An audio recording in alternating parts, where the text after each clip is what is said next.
যুদ্ধবিরতি কার্যকর হয়েছে 2 সপ্তাহ আগে। এখনো গাজায় ক্ষুধার সংকট বিপর্যয়, এমন সতর্কতা দিয়েছেন বিশ্ব স্বাস্থ্য সংস্থা WHO। সংস্থাটির দাবি, ইসরায়েল মানবিক সহায়তা প্রবেশে বাধা দিচ্ছে, ফলে খাদ্যসহ জরুরি ত্রাণ সামগ্রী মানুষের চাহিদা মেটাতে পারছে না। আল জাজিরিয়া সূত্রে জানা গেছে, বৃহস্পতিবার আন্তর্জাতিক সহায়তা সংস্থাগুলো জানিয়েছে, অবরুদ্ধ গাজায় যে পরিমাণ খাদ্য ঢুকছে তা জনগণের পুষ্টির চাহিদা পূরণে একেবারেই অপ্রতুল্য। জাতিসংঘের বিশ্ব খাদ্য কর্মসূচি WFP বলছে, তাদের প্রতিদিন 2000 টন ত্রাণ সরবরাহের লক্ষ্যমাত্রা থাকলেও এখন সেই পরিমাণের কাছাকাছি যাওয়া সম্ভব হয়নি, কারণ ফিলিস্তিনি ভূখণ্ডে প্রবেশের জন্য বর্তমানে মাত্র 2টি প্রবেশ পথ খোলা আছে। তারা বলছে, পরিস্থিতি এখনো ভয়াবহ, যা ঢুকছে তা প্রয়োজনের তুলনায় খুবই অল্প। যথেষ্ট খাদ্য না থাকায় ক্ষুধার এই ভয়াবহ অবস্থা অপরিবর্তিত রয়েছে।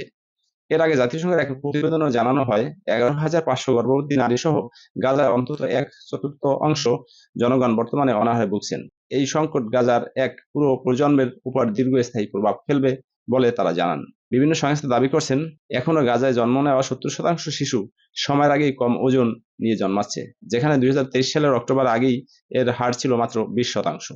মার্কিন মধ্যস্থতায় গত 10 অক্টোবর কার্যকর হওয়া যুদ্ধবিরতির চুক্তিতে মানবিক সহায়তা বাড়ানোর কথা ছিল। জাতিসংঘের লক্ষ্য ছিল প্রতিদিন 2000 টন ত্রাণ প্রবেশের, কিন্তু বাস্তবে বিশ্ব খাদ্য কর্মসূচি জানিয়েছে, বর্তমানে প্রতিদিন মাত্র 750 টন খাদ্য গাজায় প্রবেশ করছে, কারণ ইসরায়েলের নিয়ন্ত্রণে থাকা 2টি প্রবেশ পথ কেবল খোলা রয়েছে। দর্শক, এই যুদ্ধ বিরতির পরে স্থায়ী হলে ঠিক আবারও কি গাজা ঘুরে দাঁড়াতে পারবে, এমন প্রশ্ন বিশ্ববাসীর কাছে।